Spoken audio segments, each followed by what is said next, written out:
Kita ke informasi lainnya pemirsa, setelah menghadiri serangkaian acara di Peru termasuk KTT APEC 2024, Presiden Prabowo Subianto langsung terbang ke Brazil untuk menghadiri KTT G20.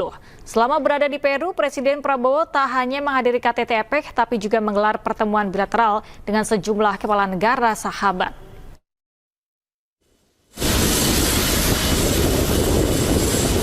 Usai hadiri KTT APEC 2024 di Lima, Peru, Presiden Prabowo Subianto langsung terbang menuju Brazil untuk menghadiri KTT G20.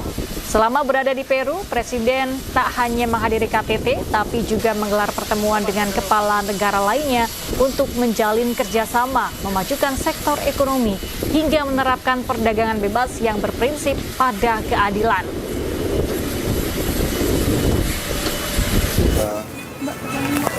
Meneruskan suatu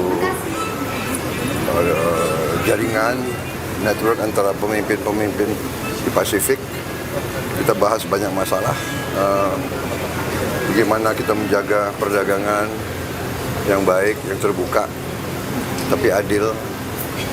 Ya, saya kira itu kesempatan yang baik. Terima kasih ya. Terima kasih Pak. Hati-hati di jalan Pak. Bapak, Indonesia ini seperti apa di tengah-tengah?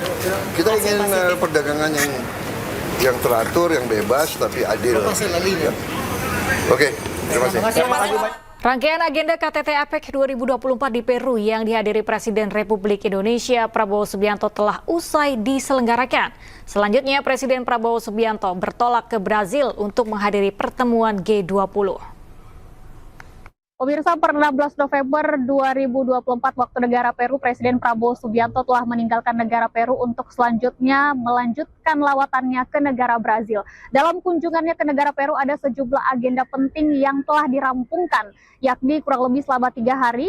Diawali pada 14 November 2024, Presiden Prabowo Subianto ini telah melakukan pertemuan bilateral dengan sejumlah pimpinan negara. Di antaranya melakukan pertemuan dengan Perdana Menteri Australia, Perdana Menteri Kanada, kemudian juga Presiden Vietnam hingga Perdana Menteri Selandia Baru. Kemudian juga Presiden Prabowo Subianto ini melakukan pertemuan kenegaraan dengan Presiden Peru yakni Dina Boluarte yang kurang lebih ini membicarakan bagaimana kerjasama antara kedua negara dalam memerangi terorisme, kemudian juga narkoba, dan bersepakat untuk melanjutkan hubungan bilateral ini semakin lebih baik lagi. Selain itu, Presiden Prabowo Subianto kemudian juga menghadiri dari APEC ataupun KTT APEC 2024, kemudian di penghujung pada tanggal 16 November 2024 dari Presiden Prabowo Subianto ini juga menyampaikan closing statement-nya terkait sikap yang diambil ketika membicarakan ataupun dalam forum KTT APEC 2024. Dalam wawancara yang kami dapatkan dari Presiden Prabowo Subianto menegaskan bahwa untuk Indonesia menyikapi APEC 2024 ini adalah tujuannya untuk perdagangan bebas yang tentunya ini berprinsip pada keadilan. Kemudian juga dalam kutipan yang kami dapatkan dari Menteri Luar Negeri yakni Sugiono menyatakan bahwa arahan Presiden Prabowo Subianto ini menegaskan bahwa selama melakukan agenda maupun lawatan di luar negeri akan berprinsip pada kolaborasi dan kerjasama. Untuk diketahui pemirsa bahwa forum APEC 2024 ini adalah forum yang dihadiri 21 negara termasuk dari negara Indonesia yang langsung dihadiri oleh Presiden Prabowo Subianto untuk membicarakan terkait kesejahteraan ekonomi khususnya di kawasan Asia Pasifik. Dari Kota Lima, Peru, Esra Barita, iNews melaporkan.